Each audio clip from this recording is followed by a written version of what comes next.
Alright, so I'll just remove these front two EL34s so you can get a good view of the rear ones.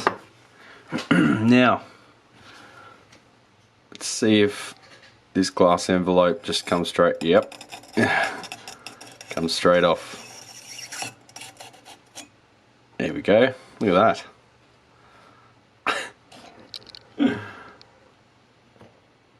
want to know what it's like to be an electrode in a valve? Well, that's what it's like. So you can see there the milkiness. The getter flash is gone. Its job is to soak up the last of the oxygen because the vacuum pumps that they use are only so good. And this one tried to absorb the universe with predictable results. Let's see what the other one does. I think this is going to come out in one piece. Gently, gently. Yeah. So that one's not cracked all the way around. So for this one, just reach in and grab it by the base. Oop, there we go.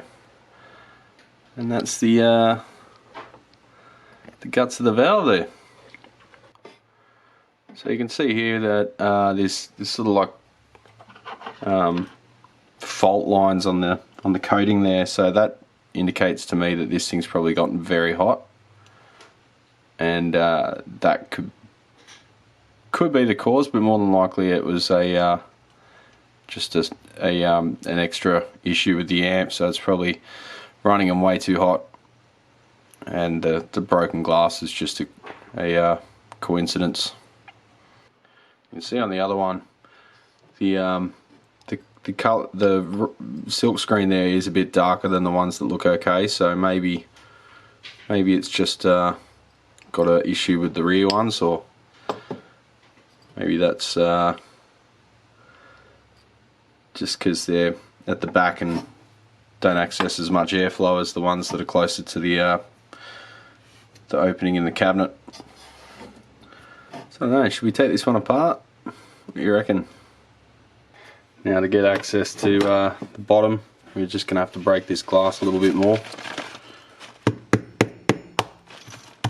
Crack that egg.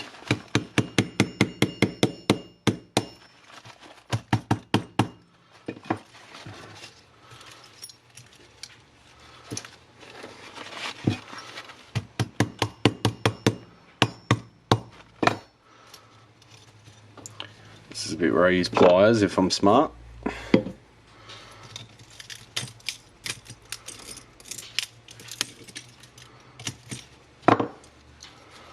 Alright, now we'll see if we can just cut these posts. Yep.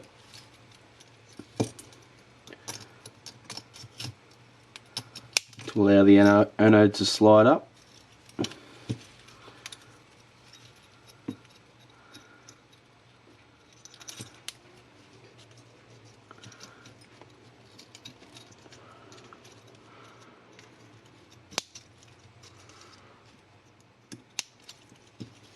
Bits of glass sticking into my calluses, that's alright.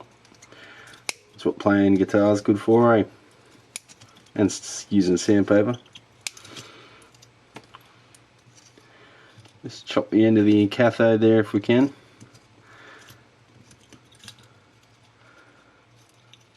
So we can get this micro spacer up.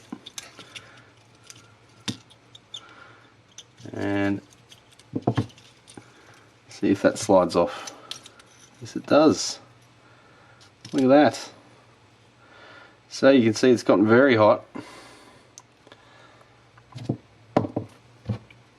Looks like there's some loss of plating there on the cathode. That's the coating that makes it easier for the angry pixies to escape. So from the inside you can see I've got the control grid. It's moving with the cathode there.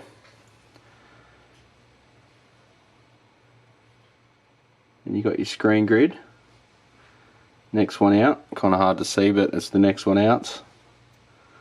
And then the very fine one around the outside is the suppressor grid. Very fine molybdenum wire between them. We'll see if we can remove the suppressor grid in one piece. Oh, a little bit of bent there, but that's it.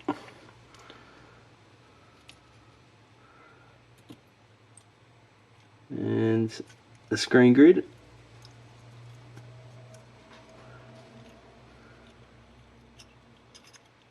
She goes.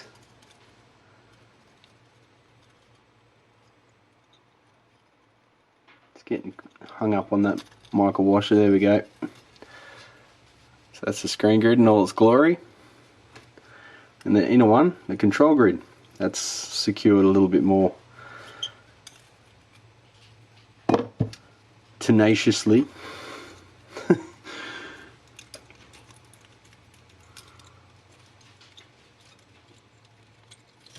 Chop.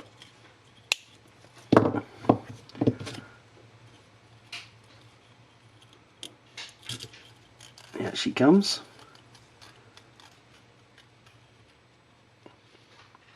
Then you're left with just the cathode and the heater. So the cathode's the actual tube, and the heater is rolled up inside that tube. Let's see if we can get it out and keep the heater intact.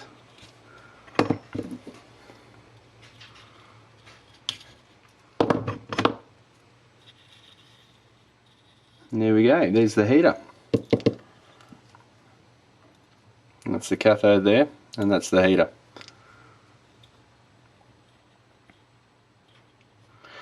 Takes away a bit of the mystery when you pull one apart, doesn't it?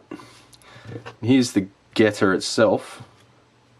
That actually has a plating on it, and the reason it's ring shaped is so when they apply a very strong AC magnetic field to it, it goes red hot and evaporates that plating, and then that is what condenses on the inside of the valve to form that getter flash. You can see it's lined up with the edge of that ring there. So as that's heated up externally after the vacuum's been sealed, the plating evaporates and then condenses on the glass, and that forms the getter flash. When we say the getter, we mean this actual ring. And the getter flash is what that ring deposits on the glass envelope itself. So there you go, enough faffing about. Let's clean up this mess and get back to the amp.